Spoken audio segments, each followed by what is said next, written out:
In this video, when we talk about system, we're not referring to any specific political, cultural, or religious system. In fact, we're discussing what seems to be at the foundation of all of them. What drives a wide array of human behaviors and emotions, such as frustration and restlessness. Fundamentally, it's all about adapting to changes in our surroundings. When we reflect on human nature, it's clear that many of us are significantly shaped and influenced by our environment.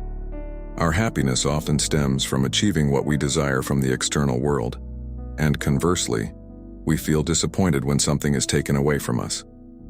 The validation and judgment of others profoundly affect us. Recognition lifts us up while rejection leaves us feeling down. Interestingly, the more we desire something, the more we are willing to give up in exchange. On the flip side, the more we resist something, the more we are willing to pay to distance ourselves from it. These patterns of desire, aversion, passion, dislike, appreciation, and dissatisfaction leave us in a constant state of insecurity, making us vulnerable to being swayed by humiliation, regret, and the allure of external forces such as mega-corporations, political factions, and cults, all of which want something from us. So the world has a hold on us, dangling tempting promises like a conductor leading an animal, and many of us faithfully follow from birth until our last breath, much like a herd. But what if we set aside those promises? What if we decided to break free from this system? The ancient philosophy of Stoicism suggests seeking independence from the whims of our existence. It's important to emphasize that pursuing this autonomy doesn't mean tearing down everything around us. The external environment is not the villain. The cosmos operates in its own way, and while we may have some power, in the end, we don't have absolute control. The outside world, with its inevitable elements like sun, precipitation, and wind, which influence a farmer's crops, envelops us. These elements don't represent the system itself. It's our surrender to them that really poses the challenge. So why do we let ourselves be swept away by the currents of fate? Why, even in the face of minor adversities, do we feel like puppets in the hands of chance? Epictetus, a renowned Stoic philosopher, offers an explanation. People are disturbed not by things, but by the views which they take of them. Take death as an example. It is not terrifying in itself. In fact, great minds like Socrates faced death with calmness and acceptance. The real fear comes from our personal, often distorted interpretation of what death represents. Moreover, when we find ourselves facing obstacles, it's crucial to understand that the source of our disturbances lies not in external events, but in the beliefs and values we carry with us. The system continues to influence us only as long as we allow it. Each time we assign undue weight to natural and unpredictable events, we give them the power to dictate our emotional well-being.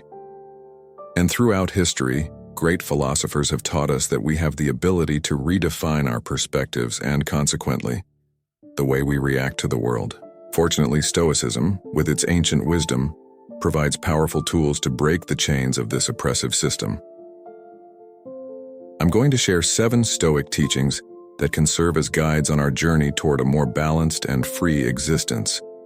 But before we dive in, if you haven't already, please subscribe to our channel, confirm your subscription, and as always, stick with us to the end for a complete and enriching reflection. Principle number 1. Cultivate emotional resilience. Learn to maintain balance and serenity no matter what fate brings our way. How often do we find ourselves on an emotional roller coaster, swinging between the hope of a promising future and the fear of adversity? How many precious moments slip away while we get lost in anxieties about a tomorrow that may never materialize as we envision? As time goes on, we've developed an almost artistic ability to battle life's surprises, facing the pains that come with such confrontations. Our aversion to the unknown has turned into a thriving business. Many take advantage of our insecurities, offering false assurances of a smooth tomorrow, promising to protect us and our loved ones from any harm. As prisoners of our own desires and fears, we try to control every aspect of our existence in a futile attempt to ward off all risks. However, it's impossible to seal every window and door of the vastness that is life. We can't monitor every corner of reality. Despite our Herculean efforts and investments in defenses, life, with its unpredictability, always finds a way to surprise us. True freedom lies not in trying to control every detail, but in accepting and embracing the flow of existence. By internalizing this philosophy, we become less vulnerable to the manipulations of others and face challenges with more calmness and courage. Seneca, in his wisdom, leaves us with a reflection. Why get worked up? Why lose our composure? We are ready for whatever comes our way. Let the natural course of things unfold, understanding that nothing truly ours can be taken from us. Principle number 2, valuing reputation less. For the Stoics, reputation is seen as something desirable but not essential. It's good to have it, but it's not the key to true fulfillment. And like any other aspect external to our essence, it is beyond our control. There are those who dedicate their lives to meticulously building a respectable image, only to see it crumble due to a simple mistake. On the other hand, there are individuals who scorn and neglect their social image but, due to some twist of fate, find themselves celebrated and acclaimed. The message is clear. Reputation is fickle and unstable, much like the tides. The more we cling to it, the more we become hostages to the judgment of others, which is inherently unpredictable. This excessive attachment to the perceptions of others makes us vulnerable, turning us into easy targets for manipulation. When we live under the constant shadow of evaluation, we become less authentic and more reactive to social expectations. Epictetus argued that we should not allow the desire for a good image to compromise our inner peace. If necessary, we should be ready to face challenges such as criticism, disapproval, and even ostracism, if it means maintaining our integrity and autonomy. After all, peace of mind and authenticity are attributes that we can control and cultivate, regardless of the fickle opinions of the outside world. If you're enjoying this video, you'll also appreciate the transformative ebook that I'll leave in the first pinned comment. Let's continue. Principle number 3, strengthening resilience. In the face of adversity, our natural instinct often leads us to seek an immediate escape, a relief. However, it's not always feasible to find a quick way out. As a result, many of us fall into the trap of self-pity, lamenting and nurturing a feeling of injustice, convinced that we deserve something better. Nevertheless, the reality is that we don't have an intrinsic right to always favorable circumstances. In many situations, the most effective strategy is to face the challenge head-on, with resilience. How many opportunities have we lost? And how many values have we compromised simply by wanting to avoid discomfort or momentary pain?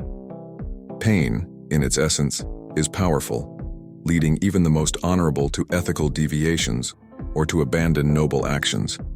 It becomes a lever of control, and in our attempt to avoid it at all costs, we end up yielding to external manipulations. Thus, many are willing to trade their freedom, their essence, for a brief relief from suffering.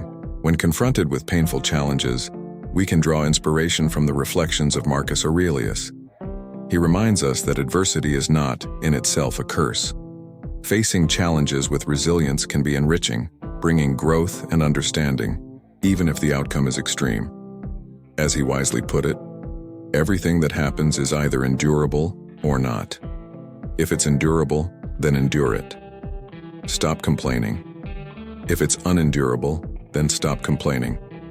Your destruction will mean its end as well. Certainly, our ability to withstand adversities is largely determined by our mindset. As the saying goes, pain is inevitable, suffering is optional. You can face any challenge that your mind perceives as something to overcome, embracing it as if it were working in your favor. As Marcus Aurelius highlighted, for your benefit or in your nature. This thought echoes Albert Chu's interpretation of the legend of Sisyphus. The gods condemned him to an eternal and tedious task, pushing a stone uphill. However, Sisyphus's true freedom lay in accepting and embracing his task, turning what was a punishment into a conscious choice. On our journey, we should learn not only to accept challenges, but also to embrace changes. Principle number 4, the art of detachment. Intense relationships and deep attachments to people can have profound and often destructive consequences in our lives. Such attachments can lead us into a constant state of anxiety, where the fear of loss governs us, prompting us to extreme actions just to avoid the inevitable goodbye. The love saga between Padme and Anakin in the Star Wars prequels exemplifies the risks of toxic attachments. Anakin's fear of losing Padme is skillfully exploited by Palpatine, leading to devastating outcomes. Had Anakin cultivated a less possessive love, one grounded in trust and freedom, the dark side wouldn't have been able to seduce him. This principle underlines the importance of nurturing relationships based on mutual respect, trust, and freedom, rather than possessiveness and fear. By practicing detachment, one is not advocating for indifference or aloofness, but rather for a love that is free from chains of dependency. In doing so, we become more resilient and less vulnerable to external manipulations, ensuring a more harmonious and balanced existence. Epictetus, with his wisdom, advises us to truly understand the nature of attachment. We should perceive the things and loved ones in our lives as transient, acknowledging that nothing lasts forever. If we love a cup, it's the affection for the idea of a cup that matters to us, not that specific object itself. If it breaks, the essence of what a cup represents still remains. Similarly, when we express love for our dear ones, we should love them as fleeting manifestations of life, embracing the temporary nature of existence, ensuring that in the face of loss, our hearts remain at peace. Principle number 5, freeing ourselves from material dependence. We live in a society where the relentless pursuit of material possessions has become the norm. We often find ourselves stuck in unfulfilling jobs, all in the name of achieving societal standards. A bigger house, a newer car, a higher social status. We're conditioned to believe that our happiness is dependent on these external achievements. Until we possess these things or attain this status, we're led to feel incomplete. But do we really want to give objects and external opinions so much power over our happiness and peace of mind? The Stoics invite us to reflect on our reactions to circumstances and opinions. Instead of reacting impulsively and emotionally, they encourage us to respond consciously and with balance. Epictetus teaches us that it's not the situations or external comments that affect us, but how we interpret and respond to them. If we are insulted, we can choose to see that insult as a reflection of the insecurities of the person delivering it, and not as a judgment of our worth. By adopting this perspective, we regain control over our emotions and reactions, reducing the influence others have on our emotional state. Instead of feeling at the mercy of the world, we become masters of our own emotional journey. A vital component of this philosophy is the practice of empathy.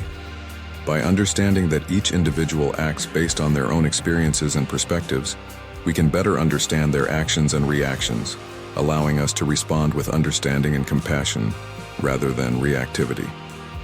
This approach not only protects us from negativity but also helps us build bridges of understanding, promoting a more peaceful and harmonious coexistence with those around us. Principle number 7, cultivating conscious responses. When confronted with offensive words or actions, our initial reaction may be anger or defensiveness. This tendency to react impulsively gives others power over our emotions, linking our emotional well-being to their behavior. As a result, individuals with toxic, arrogant, or manipulative behaviors can infiltrate our serenity, acting as persistent storms that threaten our balance. However, we have the ability to redefine how we respond to such stimuli. The Stoic philosophy encourages us to strengthen our internal responses, becoming less reactive and more deliberate in our reactions. Instead of allowing external people or circumstances to determine our state of mind, we should develop an inner fortress, an emotional resilience that allows us to face challenges with calmness and balance. Furthermore, the Stoics remind us of the ephemeral nature of existence and the inevitability of death. Instead of fearing this universal fate, we can embrace it as a reminder of the preciousness of each moment, accepting death not as an end, but as part of the natural cycle of life, frees us from fear and motivates us to live with intention and purpose. Seneca, in his wisdom, teaches us that the quality of our life is not measured in years, but in the depth of our experiences and the sincerity of our actions. He advises us, It's not about the time you live, but about how intensely you live. By embracing this perspective, we are inspired to fully live in the present, to seek meaning in our actions, and to appreciate every moment, knowing that each moment is unique and irreplaceable. In doing so, we find profound freedom, the ability to live with passion, love, and authenticity regardless of external circumstances. In summary, accepting our mortality means recognizing the transience of all things and understanding the importance of living authentically and with purpose. This acceptance frees us from the shackles of fear and empowers us to embrace life with courage, passion, and integrity. Marcus Aurelius, in his wisdom, reminds us that death is as natural a process as birth, maturity, or the appearance of gray hair. Everything in life has a cycle. It is born, lives, and transforms.